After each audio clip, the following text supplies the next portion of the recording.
Howdy YouTube, a really special review for you today. We're taking a look at the WWE Mattel defining moments, the Ministry of Darkness, Undertaker. This has probably got to be my favourite Undertaker figure of all time. The Ministry of Darkness, I think, when Undertaker was a heel, really, I thought, added a lot of depth to the character. Certainly one of my favourite incarnations of the character. Really excited to finally get my hands on a Mattel version of this guy. He was released back in 2009, 2010 as a San Diego Comic-Con exclusive. Sadly, wasn't able to pick that up, and on eBay, actually, it was going for just ludicrous sums of money. Same with the Series 18 Biker Undertaker. But luckily, Mattel re-released this guy, which I'm really happy about, because it certainly looks like a sick figure. Obviously, in terms of packaging, I love that it's got like the blue mist that comes out of the entrance on the side there, the defining moments logo at the bottom. On the sides, we get nice images of the Ministry of Darkness Undertaker. And then on the back, I really love this. It's almost like, I believe it was an episode of Raw where he had like the Book of Evil. And that's basically what it's themed as on the back. You've got the Undertaker logo there. And then a nice read-up as well, basically about his Hell in a Cell match with the Big Boss Man, which for some reason I guess I see why they don't include it now, but the first time I watched that, and at the end you see the Big Boss Man being hung. It's a pretty, epic conclusion, and certainly something I don't think we'll ever see again. But really awesome. He obviously had feuds as well with The Rock, Stone Cold Steve Austin. The first blood match they had is one of my favourites as well, with Stone Cold. As part of the corporate ministry. So let's get this guy opened up out of packaging and hopefully give you a cool review. I've just got this just to show you guys the level of detail Mattel have gone to, even with the packaging. It's really cool. Looks like a little podium stage thing at the bottom there. It's got the Undertaker signature there as well. Just really, really nice detail to the packaging. Wow. Honestly, a seriously awesome figure. I'll bring it forward so you guys can take a look at the face. I think Mattel absolutely nailed it. Definitely looks like the Ministry of Darkness Undertaker. Just for comparison, I'm going to bring in the Jakks Ministry of Darkness Undertaker as well. You can see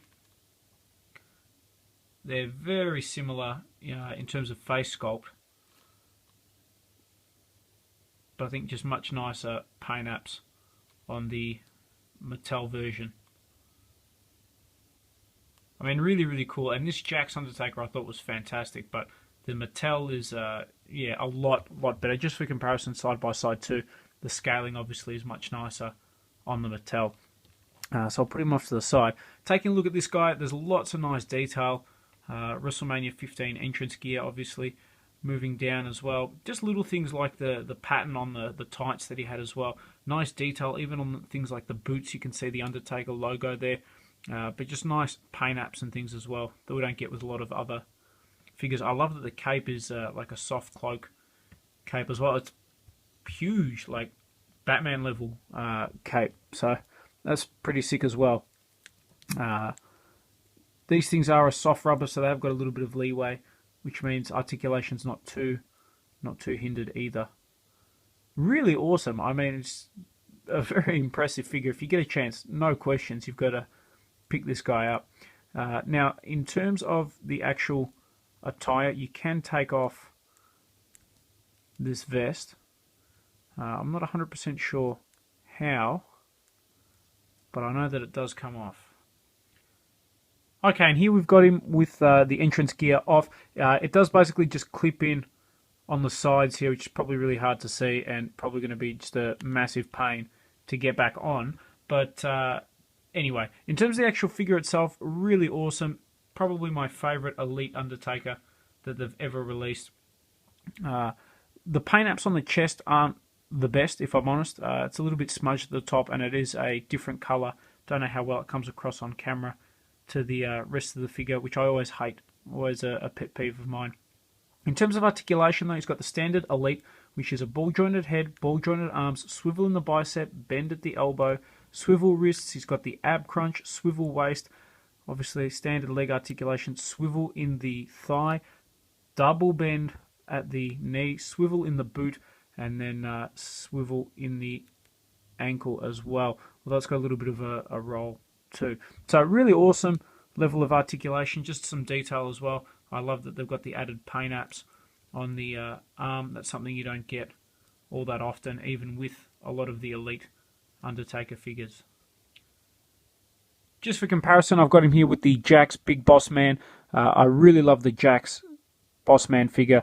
I'm hoping Mattel are going to release a SWAT team version from their match at WrestleMania 15. But really awesome. I mean, scales perfectly as well. So I'm really happy with how this Undertaker's turned out.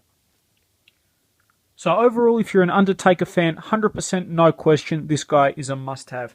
He's got great articulation, great detail, great paint apps. It's just a really awesome figure.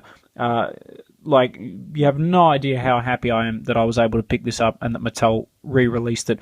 Hopefully you can pick it up for pretty cheap. I got this guy online from overseas. He's pretty hard to find in Australia and probably won't come here for a little while anyway. And when he does, he'll be fairly pricey. But yeah, do what you can to get your hands on him.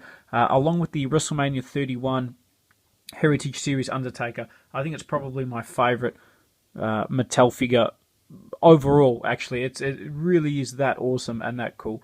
And hopefully you guys have enjoyed this review on the WWE Mattel defining moments from the Ministry of Darkness, The Undertaker.